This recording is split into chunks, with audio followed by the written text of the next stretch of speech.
Asanteni.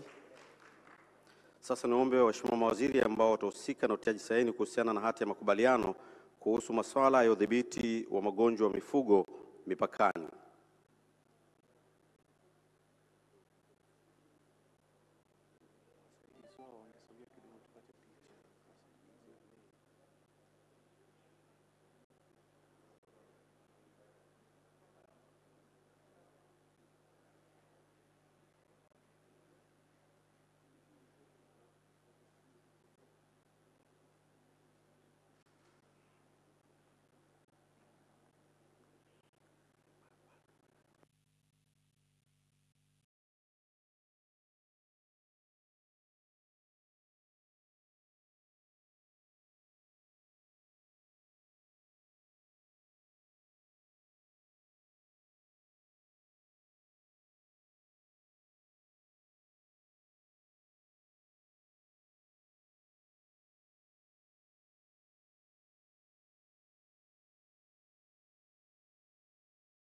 Watakuhusiana na masuala ya hati ya makubaliano kuhusu masuala ya afya. Waheshimiwa mawaziri wa afya kutoka pande zote mbili ndio wanasogea kwa ajili ya kusaini hati hizo.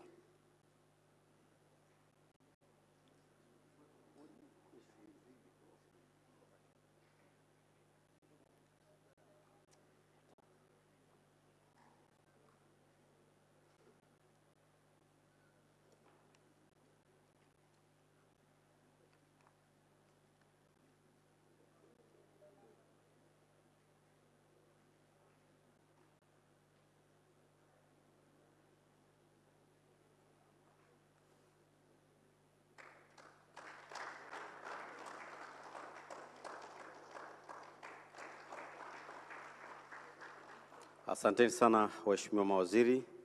Na sasa niombe waheshimiwa mawaziri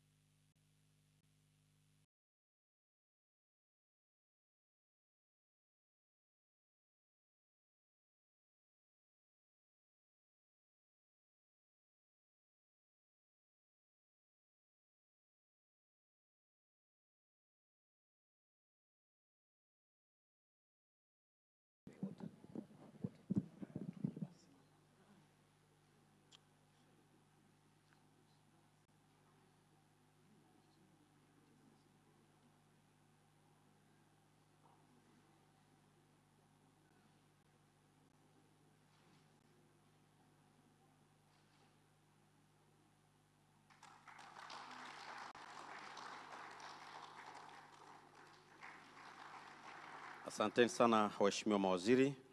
Na sasa niwaombe waheshimiwa mawaziri watakao saini mkataba wa kubadilishana wafungwa.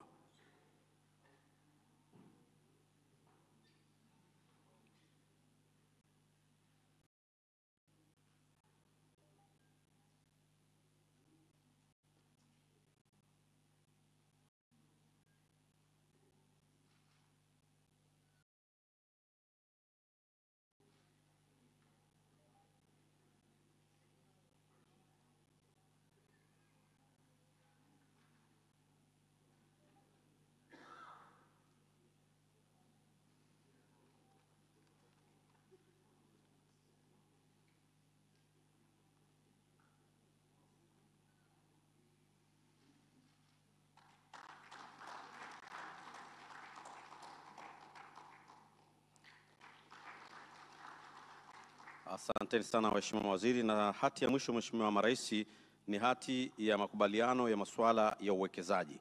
Waheshimiwa mawaziri wanahusiana na masuala ya uwekezaji, naomba mweze kusogea katika eneo hilo, au wale wakuu wa vituo vya uwekezaji kutoka Kenya na Tanzania.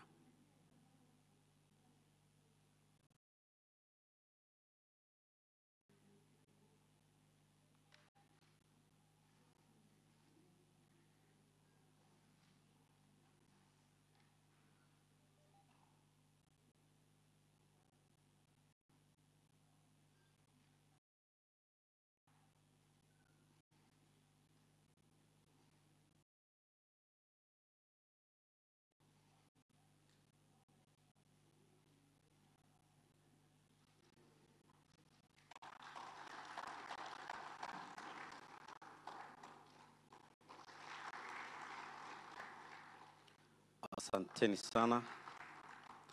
Mheshimiwa Rais, baada ya kushuhudia utiwaji saini wa hati za makubaliano na mkataba mmoja, sasa kwa ridhaa yenu Mheshimiwa Rais, nimwombe Rais wa Jamhuri ya Muungano wa Tanzania Mheshimiwa Samia Suluhu Hassan ili aweze kuzungumza na waandishi wa habari na baadaye uweze kumkaribisha Mheshimiwa Rais Uhuru Kenyatta, na hatutokuwa na maswali kutoka kwa waandishi wa Mheshimiwa Rais.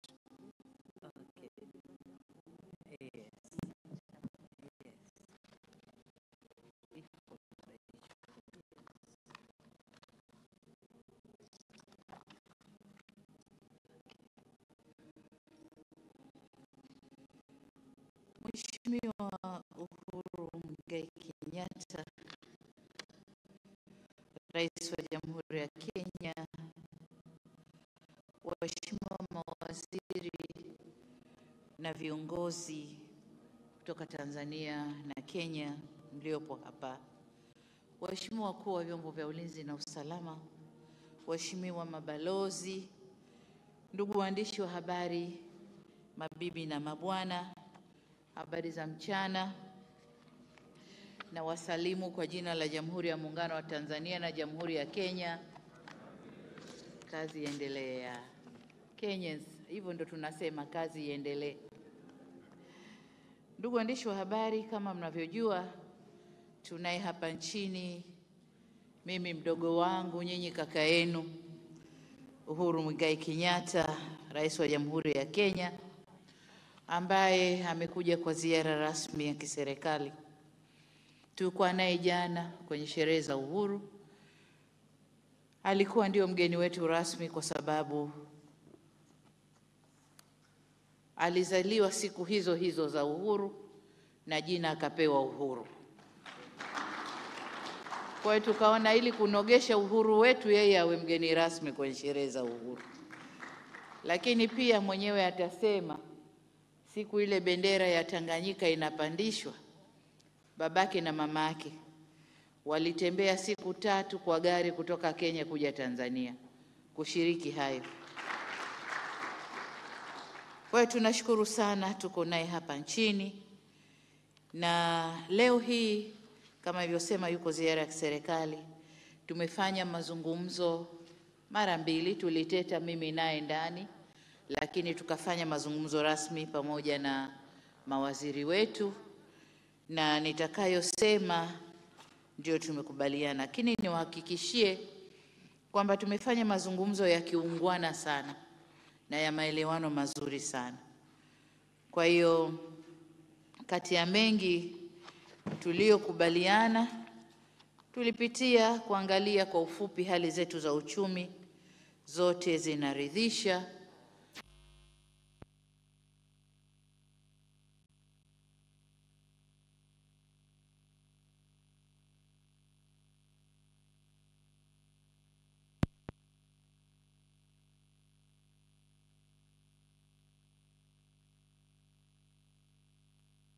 Yanatufunganisha pamoja.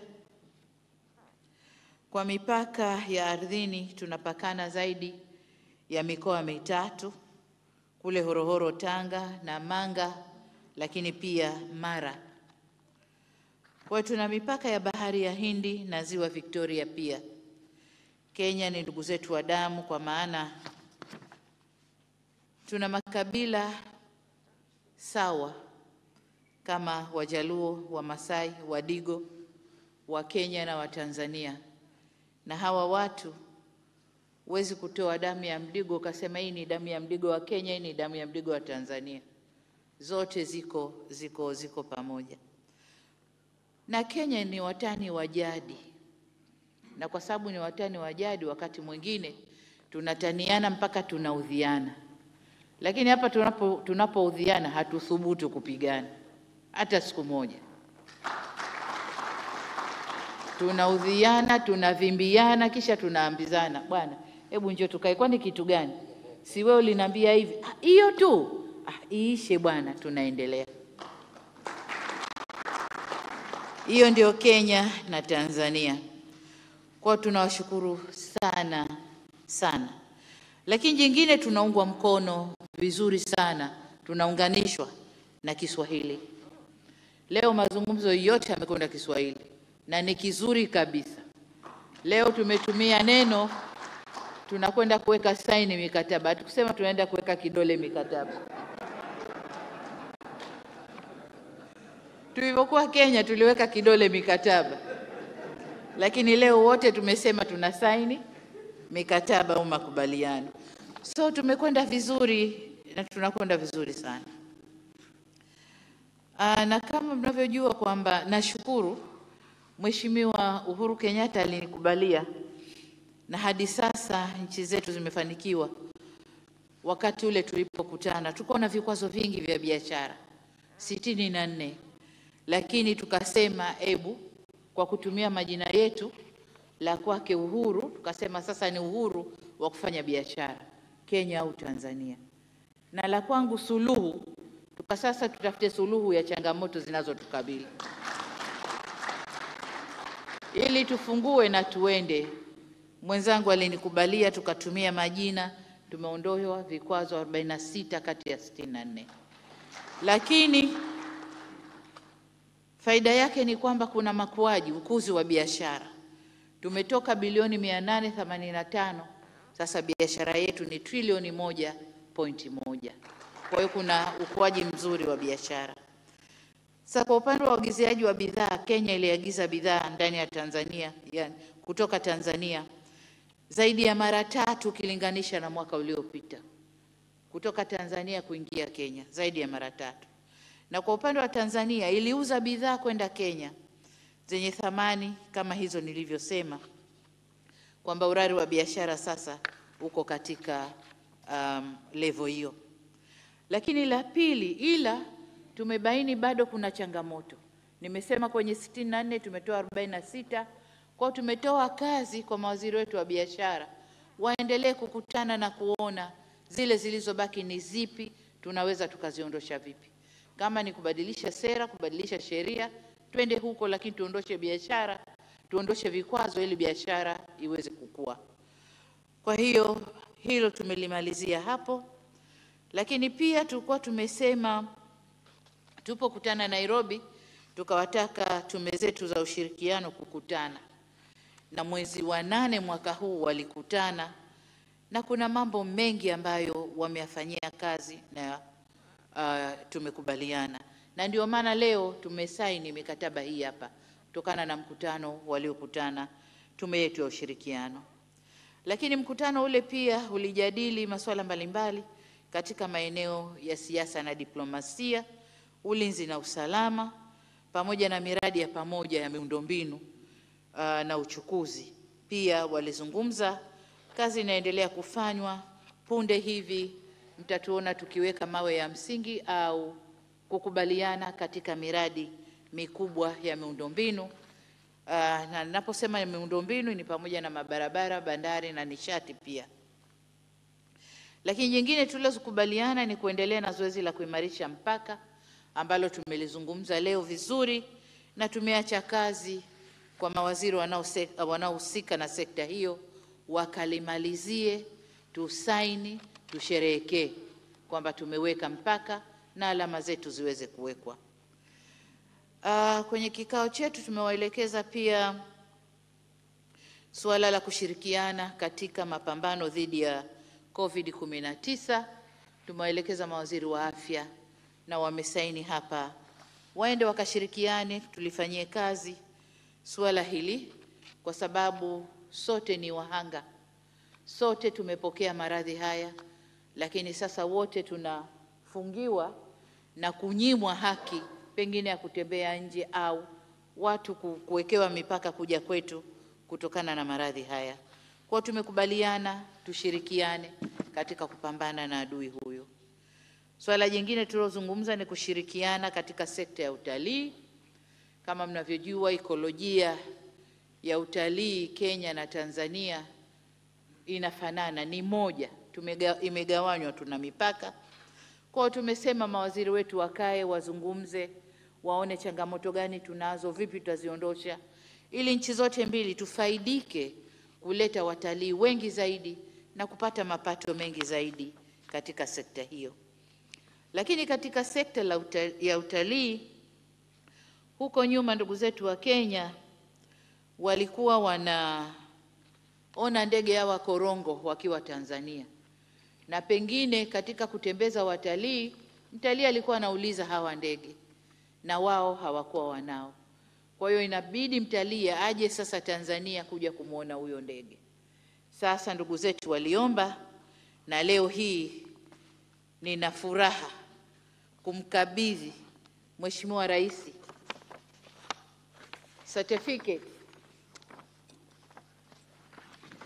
certificate maalum ya ndege hawa 20 ambao tunawapeleka Kenya ili wakae kwenye mbuga za wenzetu.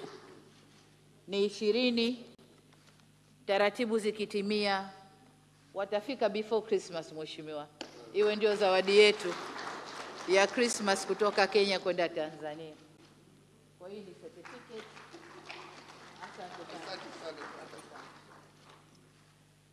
Lakini ndugu zangu, nami nikatumia fursa hiyo hapo nikamwambia kwenye mbuga zangu kule Ngorongoro, pengine na Serengeti, na madume tu 2 wa mafaru, hawana wake, hawana wenza. Kwa nikamwambia sio vibaya mafaru yakioa Kenya, si tuko tayari kutoa mahari tupate mafaru majike kutoka Kenya waolewe Tanzania. Mdogo wangu amenikubalia. Kwa hiyo siku ya kuwapokea, Mheshimiwa, lazima tukate keki. Tukate keki ya hiyo marriage ya mafaru hao siku tukiwapokea. Tunakushukuru sana Mheshimiwa.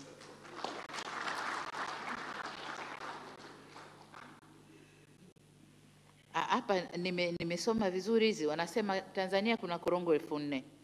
Kenya wanao 12 tu, kwa hiyo tunawaongezea 20.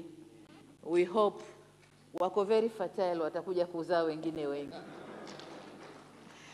Lakini pia kuna mradi wa bomba la gesi kutoka Tanzania kwenda Kenya, na wenyewe tumewachia mawaziri wa nishati walishughulikie, kwa sababu wenzetu wa Mombasa wanapata stima yao kwa kutumia mafuta. Ulimwengu unatupigia kelele kuachana na energy inayotokana na fossil oil. Wenzetu Kenya, Mungu hakuwabariki kuwa na gesi, sisi tunayo. Kwa tutalaza bomba kutoka Tanzania kwenda Mombasa kusafirisha gesi ili ikazalishe stima, lakini pia na gesi za kupikia majumbani. Kwa hiyo huo mradi tumewachia mawaziri wamalize, alafu ngazi za juu tutakuja kumalizia ili huo mradi uweze kuanza. Tumezungumzia pia ukamilishaji wa mikataba ya ushirikiano kati ya Tanzania na Kenya. Tumesaini hapo mikataba ile, na kama nilivyosema imetokana na mazungumzo ya ile tume yetu ya pamoja.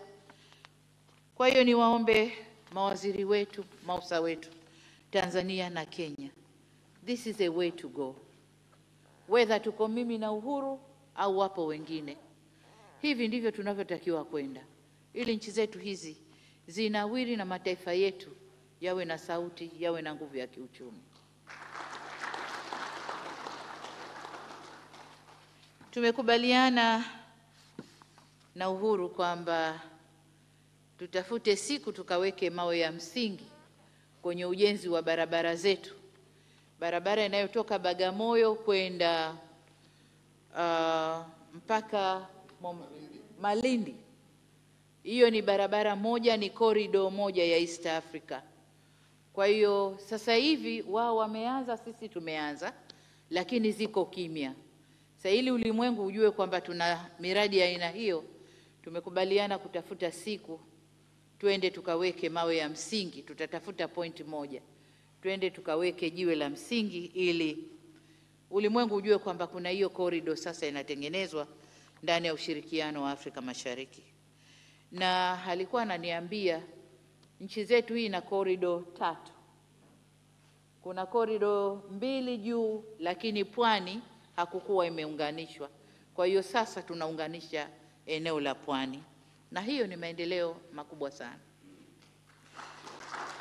Lakini jingine, kushirikiana kudhibiti vitendo vya uhalifu vinavyovuka mipaka. Tulipeana shukrani kwamba vyombo vyetu vya ulinzi na usalama vinakaa vinazungumza, wenyewe wako hapa, na tunawatia nguvu muendelee kuzungumza ili tuendelee kudhibiti makosa yanayovuka mipaka, ikiwemo ugaidi, usafirishaji wa watu haramu, lakini pia madawa ya kulevya. Kwa hiyo kwa ufupi, hayo ndio tuliyozungumza leo. Nadhani Mheshimiwa Rais atakuwa na machache ya kuongezea kama sikumfilisi. Naona kama nimeyasema yote, lakini hata kosa ya kuongezea. Mheshimiwa Rais, karibu sana.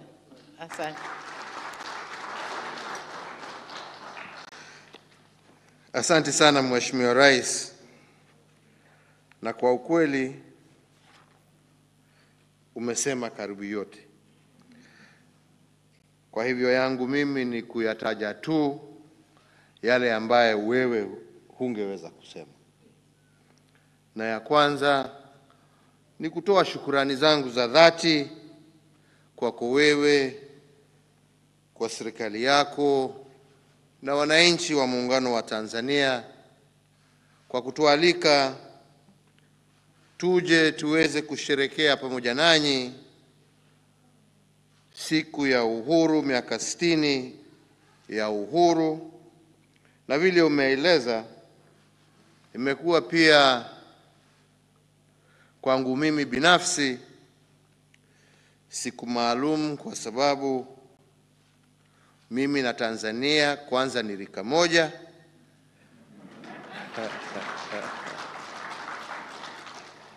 na ya pili,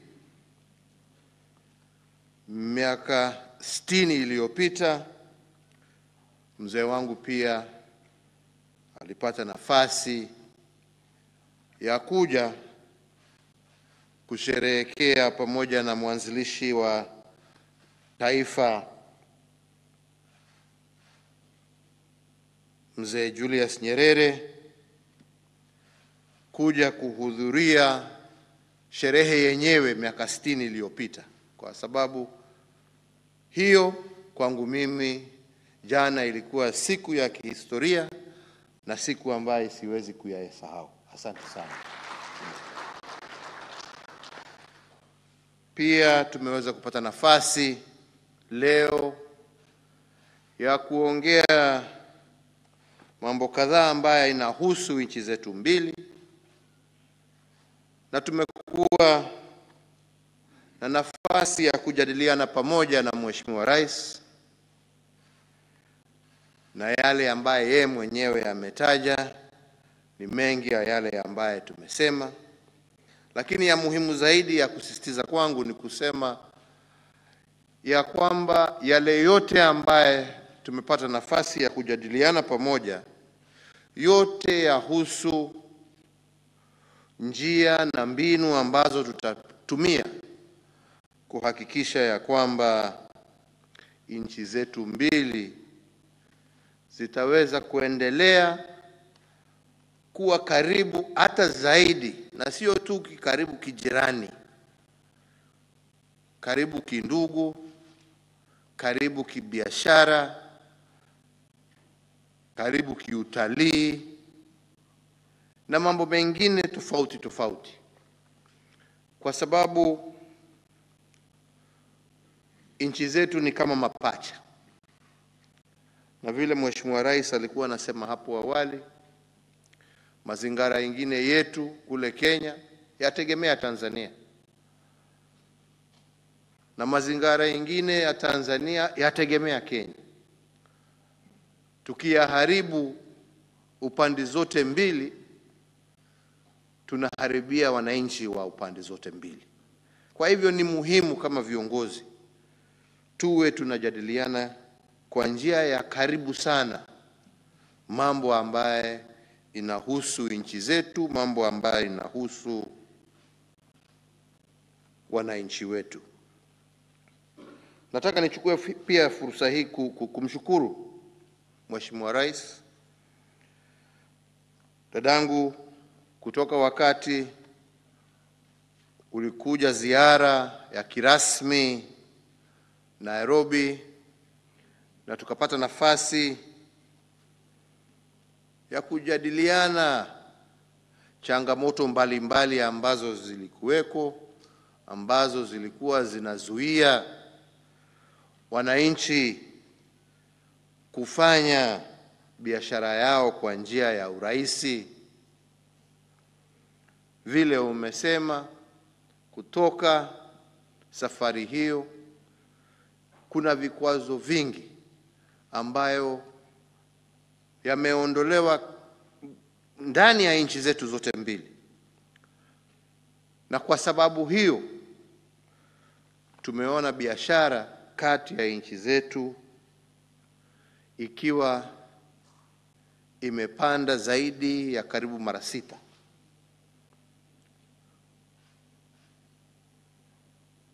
Na hiyo biashara imependelea upande wa Tanzania.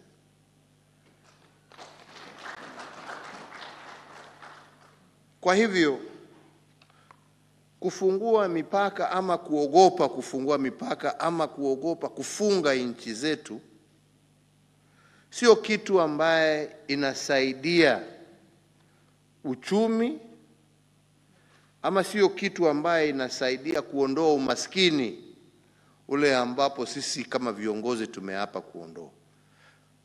Lakini kama viongozi tukiendelea vile tumefanya na dadangu Rais Suluhu, mimi sina shaka ya kwamba faida itakuwa ya nchi zetu zote mbili. Vile Mheshimiwa Rais ametaja hapo, kuna mengine ambaye tunataka kuendelea kuongea, kujua ni kwa njia gani tutarahisisha mambo ya utalii, ni kwa njia gani tutaweza kununua gesi ambaye Mwenyezi Mungu ameipatia nchi ya Tanzania, na sisi badala ya kutumia mafuta kutoka nchi za Gulf na kwingine kupatia wananchi wetu stima, na kwa njia ambaye siku hizi haisaidii na mambo ya climate change, hakuna haja ya sisi kununua haya mafuta. Yastahili tununue gesi ya Tanzania. Hiyo ni faida kwa Tanzania, lakini pia ni faida kwa Wakenya, kwa sababu watakuwa na clean energy source and cheaper energy source ambayo itawasaidia pia kuinua hali yao ya maisha, a win-win situation. Kwa hivyo sisi kama wananchi wa Afrika Mashariki tukiweza kuimarisha umoja wetu, uhusiano wetu, biashara kati ya nchi zetu, itakuwa ya manufaa kwa wananchi wa Afrika Mashariki. Sio kwa manufaa ya nchi moja ama nyingine, lakini wananchi wa Afrika Mashariki. Na hiyo lazima iwe ndio itakuwa lengo letu kama viongozi, kuona tutaimarisha umoja huo kwa njia gani. Na leo hii tukiwa tunasherehekea 60 years ya uhuru wa Tanzania, ningependa kuwakumbusha wenzangu wa Tanzania yale Mwalimu Julius Nyerere alituambia, kwa sababu wakati taifa la Tanganyika wakati huu lilikuwa la karibia kupata uhuru, Mwalimu alisema ya kwamba anataka kuchelewesha uhuru wa Tanganyika, agojee wenzake wa Kenya na Uganda ndio uhuru wetu ukuje pamoja. Tuendelee kupambana ndio uhuru ukuje pamoja.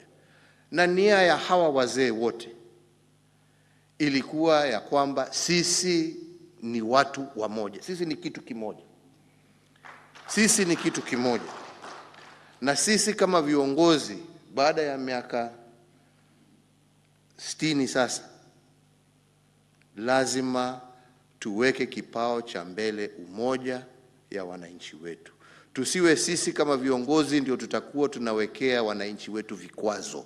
Sisi tuwe wale ambao ama generation ile ambayo itahakikisha ya kwamba watu wetu wamekuja pamoja. Nataka nikushukuru kwa sababu sitaki kwenda kupitia mambo ya mikataba. Nafikiri mwenzangu Rais Suluhu ameyataja yote, hakuna haja ya kuyarudia haya. Yangu tu ni kusema asante sana kwa hiyo zawadi ambayo umepatia wananchi wa Kenya. Najua hiyo pia itasaidia utalii upande wetu.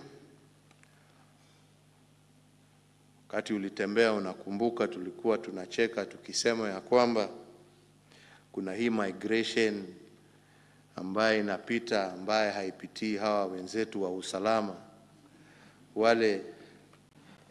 Wale wanaitwa nini wale wanapita hawapitii mikononi yao. Sasa hatujui kama walizaliwa Kenya ama baba alitoka Tanzania ama mama alitoka wapi. Right, wanatembea wanafanya, lakini ni wanyama wetu.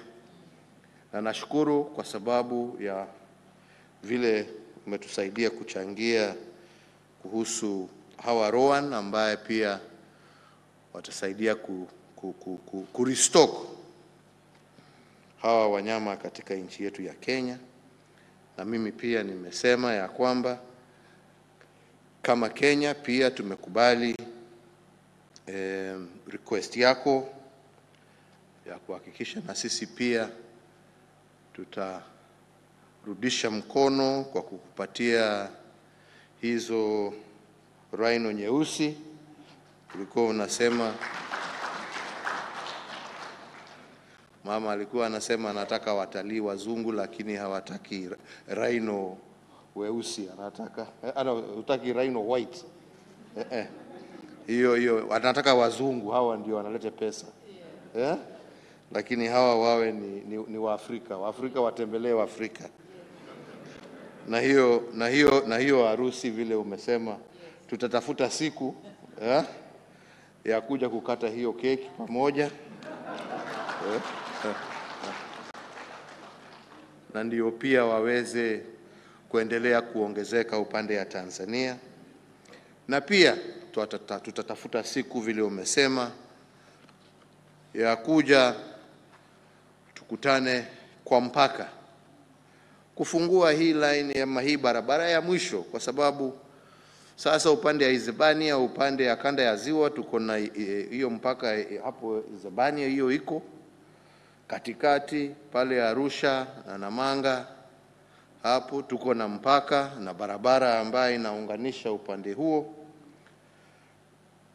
Na itakuwa wema kama pia tutaweza pamoja nawe kuweka foundation ya barabara ya kutuunganisha sasa upande ya pwani,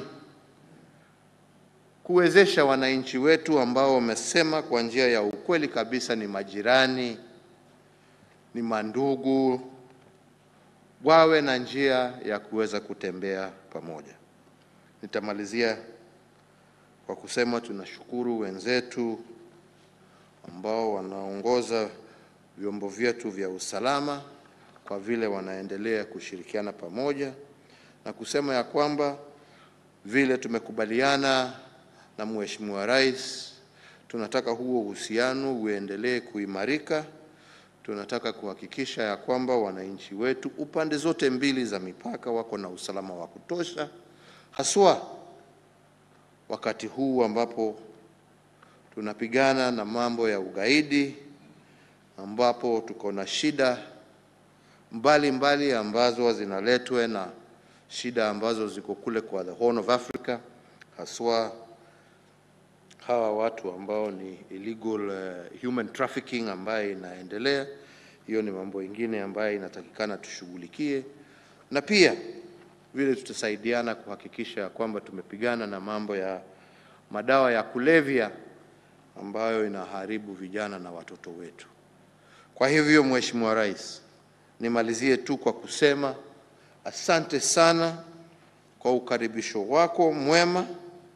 Asante sana kwa wenzetu wa Tanzania kwa kutupokea na moyo mkunjufu. Sisi tuwatakia Tanzania kila laheri, miaka ingine 60 ya baraka na fanaka, na sisi kama wenzenu wa Kenya tutaendelea kushirikiana pamoja nanyi kwa hali na mali kuhakikisha ya kwamba pamoja tumeinua hali ya maisha ya wananchi wetu, tumepigana na jangwa ambazo tuliwachiwa tupigane nazo na mababu zetu wakati walituachia hizi nchi, tukijua ya kwamba ushindi wa Tanzania ni ushindi wa Kenya, ushindi wa Kenya ni ushindi wa Tanzania, ushindi wa nchi zetu mbili ni ushindi wa Afrika Mashariki, na zaidi ya hiyo ni ushindi wa kontinenti letu la Afrika. Mungu awabariki na asanteni sana. Asante sana Mheshimiwa Uhuru Kenyatta kwa maelezo haya na hotuba hiyo kwa waandishi wa habari na Watanzania kwa ujumla na hata wa Kenya, kwa sababu vyombo vya habari vinafika kote. Naomba mkae Mheshimiwa Rais. Kwa ridhaa yenu Mheshimiwa Rais, naomba sasa Waziri wa Mambo ya Nje na Ushirikiano wa Afrika Mashariki Mheshimiwa Balozi Liberata Mulamula ili aweze kusoma tamko la pamoja ama communique kuhitimisha mkutano wetu huu na waandishi wa habari.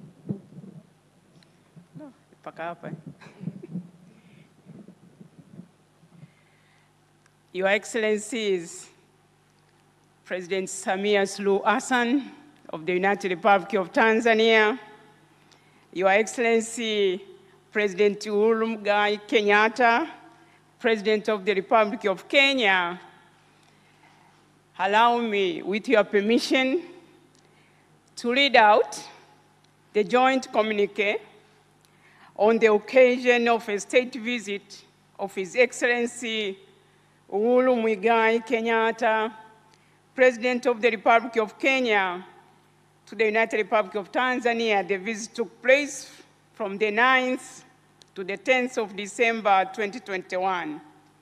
Excellencies, allow me to continue in English for the benefit of the international press and also for the benefit of one of my colleagues who is Swahili challenged. I won't mention names. Excellencies, dear members of the press, at the invitation of Her Excellency Samia Suluhu Hassan, President of the United Republic of Tanzania, His Excellency Uhuru Kenyatta, President of the Republic of Kenya, undertook a state visit to the United Republic of Tanzania from 9th to 10th December 2021.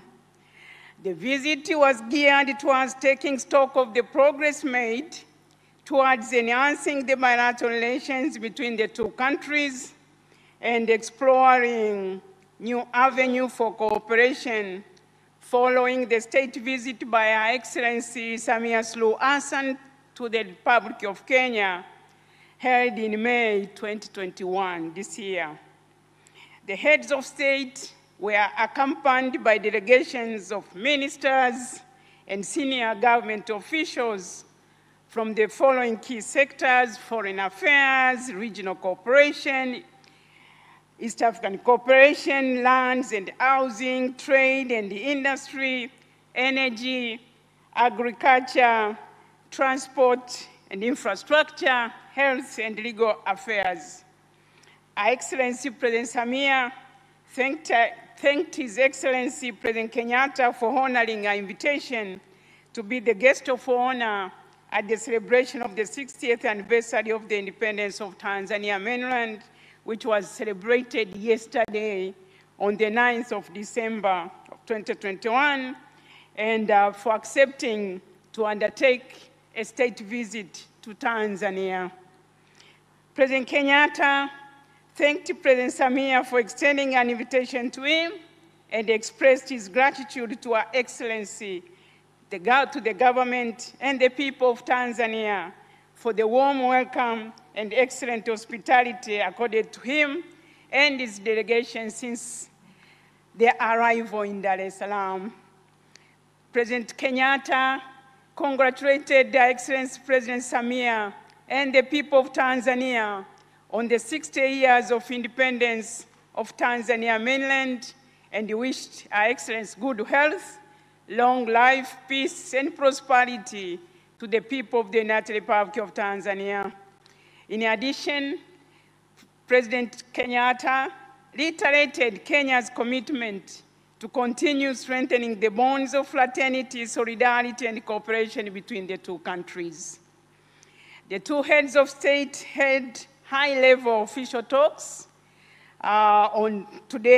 this morning, and these talks were held in a cordial and friendly atmosphere, where their excellencies noted with satisfaction the elevated state of cooperation and relations between the two countries since the state visit by Her Excellency President Samia Suluhu Hassan to the Republic of Kenya in May, from the 4th to 15th May this year.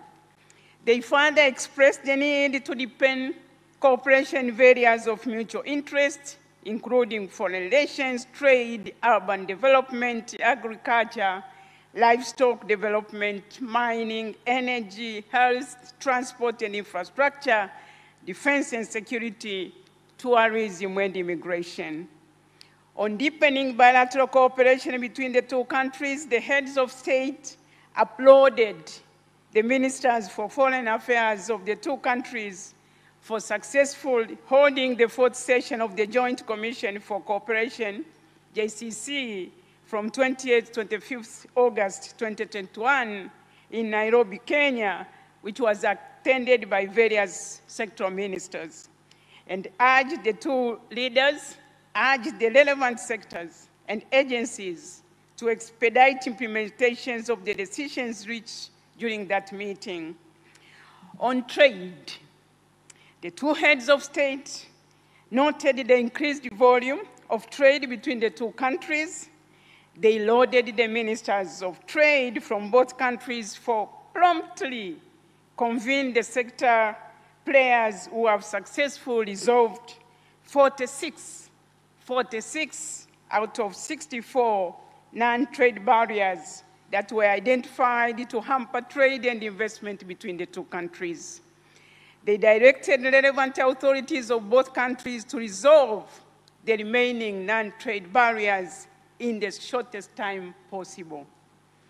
The two heads of state highlighted the growing importance of the private sector engagement, including deepening and expanding the current investment levels.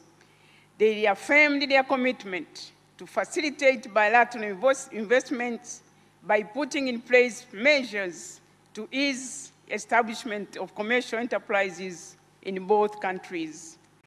The two heads of state further reiterated their commitment and that of their governments to continue implementing the strategic bilateral projects, including fast-tracking the construction of the natural gas pipeline from Dar es Salaam to Mombasa and the construction of the East African Coastal Corridor Project road connecting Malindi to Bagamoyo in Tanzania.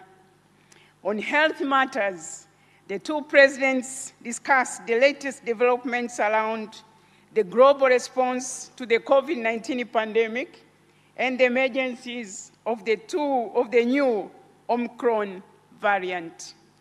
They called for concerted global cooperation and action on vaccine supply and access. They also agreed to work closely to combat the spread of COVID-19 virus and other pandemic diseases in the two countries and the region in general. They expressed solidarity with countries of the Southern African region on whom travel bans have been imposed, and supported a statement by the United Nations Secretary General Antonio Guterres and the African Union Commission Chair Musa Faki Mahamat that travel bans which isolate any one country or region are unfair, are punitive, they are ineffective, and unjustified. In this regard, they issued an urgent call for global vaccine equity as opposed to selective travel bans on African countries. With regards to the security situation in the region, the two leaders underscored the need to maintain peace, security, and stability within the East African region and the African continent as a whole, and called upon the security organs of the two countries to work closely in the maintenance of peace and security in our countries and in the region.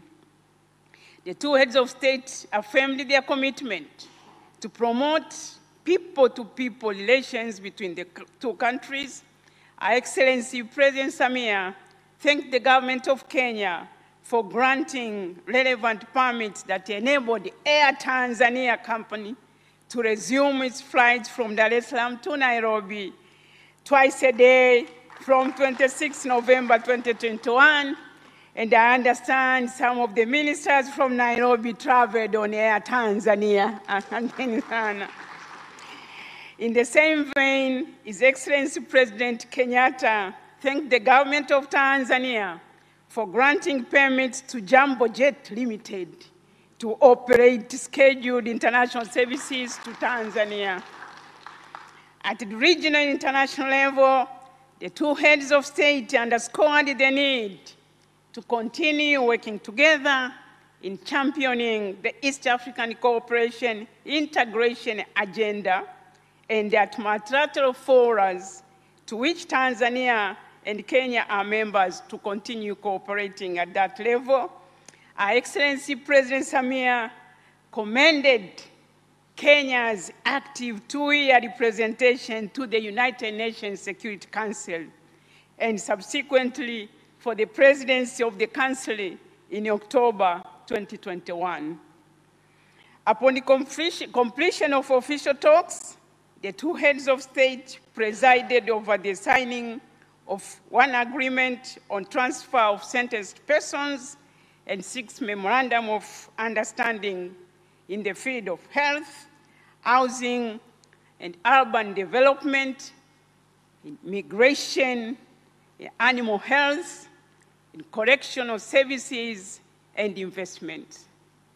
The heads of state directed and emphasized to the relevant ministers and institutions in the two countries to implement fully the signed agreement and memorandum of understanding.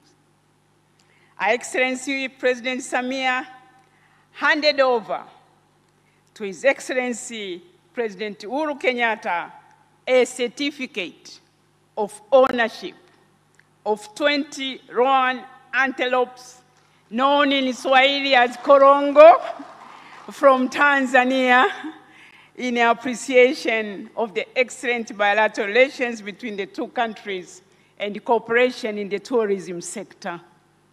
President Kenyatta expressed appreciation to President Samia for the generous gifts of the antelopes and committed the government of Kenya to preserve the species for posterity.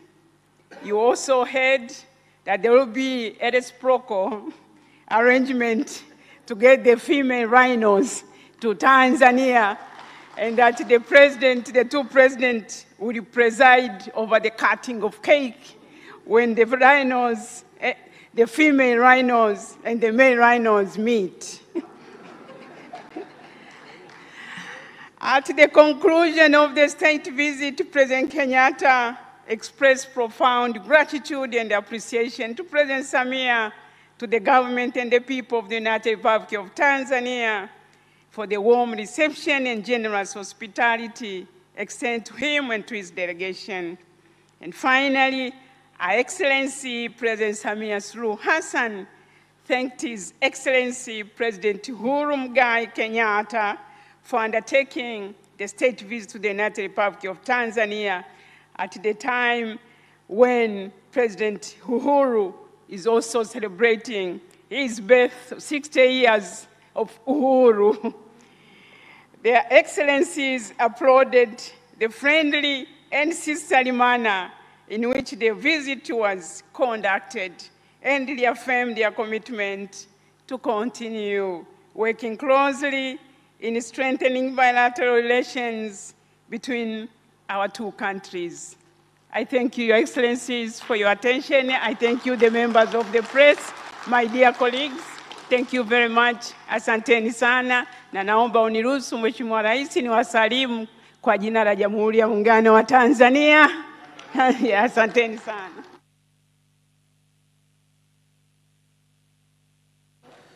Asante sana Mheshimiwa Waziri wa Mambo ya Nje na Ushirikiano wa Afrika Mashariki, Balozi Liberata Mulamula, kwa tamko hilo la pamoja ama communique. Mheshimiwa Rais, baada ya tamko hilo kwa Mheshimiwa Waziri wa Mambo ya Nje na Ushirikiano wa Afrika Mashariki, ndio linahitimisha mkutano wetu na waandishi wa habari, na sasa ninayo heshima Mheshimiwa Rais kwa ruhusu ili tuweze kuendelea na ratiba nyingine.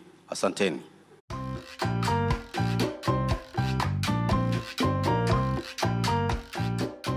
Karibu NHIF, kituo cha huduma kwa wateja. Naitwa Faraja. Naongea na nani? Unaongea na Bwana Masumbuko. Karibu, naomba nikuhudumie. Niko hapa hospitalini, nimeambiwa siwezi kupata huduma, kadi yangu ina matatizo. Usiwe na wasiwasi, tafadhali naomba nitajie namba ya kadi yako. Mwanachama wa NHIF, kituo cha huduma kwa wateja, kinatoa huduma kwa masaa 24 ndani ya siku 7 za wiki. Kwa changamoto zinazohusiana na kadi ya NHIF, huduma za matibabu, dawa au kwa maswali yoyote yanayohusiana na huduma zetu, usisite kutupigia kwa namba 0800110063 bure. Aha, kumbe hapo sasa nimeelewa. Karibu. Ulikuwa na tatizo lingine nikuhudumie? Hapana, sina tatizo lingine. Asante kwa kunihudumia. Asante kwa kutupigia kituo cha huduma kwa wateja. Naomba nikutakie siku njema. Asante kwako pia. NHIF, uhakika wa matibabu kwa wote.